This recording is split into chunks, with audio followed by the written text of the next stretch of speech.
Come with us to dig through two 20-foot containers to see if we can find treasure.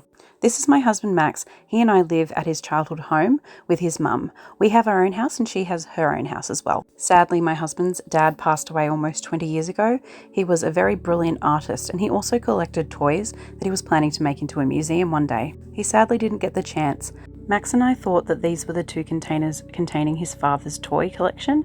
However, we've since been told by my mother-in-law that, in fact, the third container on our property is where all the toys are. So Max had a bit of a dig around and the first thing he found was this dinosaur, and apparently it's called a Dino-Rider, which would have been, I think, a popular toy for boys in the 80s. Then he pulled out this vintage fan that he was pretty impressed with, and I think it's pretty cool, but it's probably not very valuable. Still, it looks kind of cool.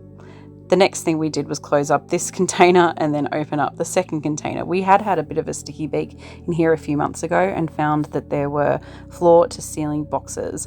At the time we thought that this was all the toys, but we've since learned that it's mostly books.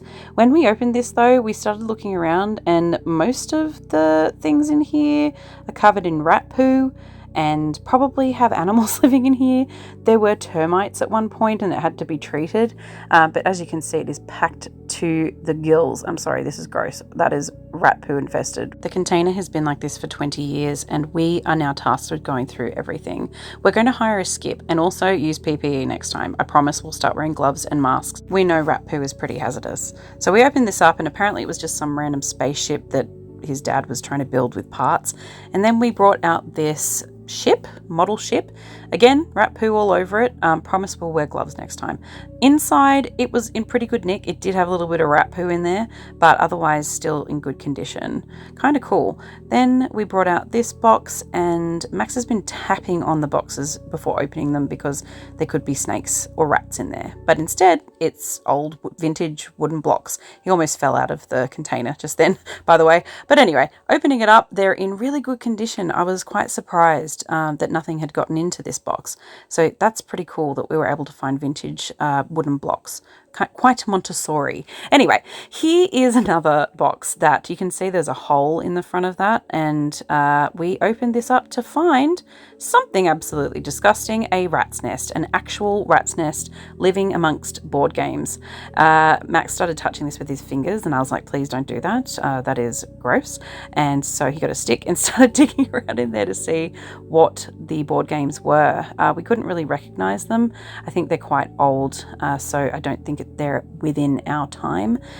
We are elder millennials, but it was still quite interesting. Anyway, the next box we brought out was all Tonka toys, and they're all in varying conditions. So I don't know if any of these would actually be valuable, although Max did find that there was this really cool little seaplane, probably from the 80s. That was in good condition. I can't wait to go through the other container that has most of the toys because we're expecting amazing toys. We know that his dad bought a lot of Matchbox cars and he found this box that said Matchbox on the side. Thinking it was the cars, it wasn't, it was actual matchboxes. So that was a little bit disappointing. We have been told that most of this container is full of books. We're going to probably go through the other container soon with the toys. This one, the termites had a good go and we found these jigsaw puzzles. And once we saw the condition of them, we thought that it was quite heartbreaking because termites have eaten them. It's really sad that no one has really been able to do anything with these containers for so long. So we're hoping to salvage as much as we can, but we do recognise that there's probably going to be a lot that we're going to throw out.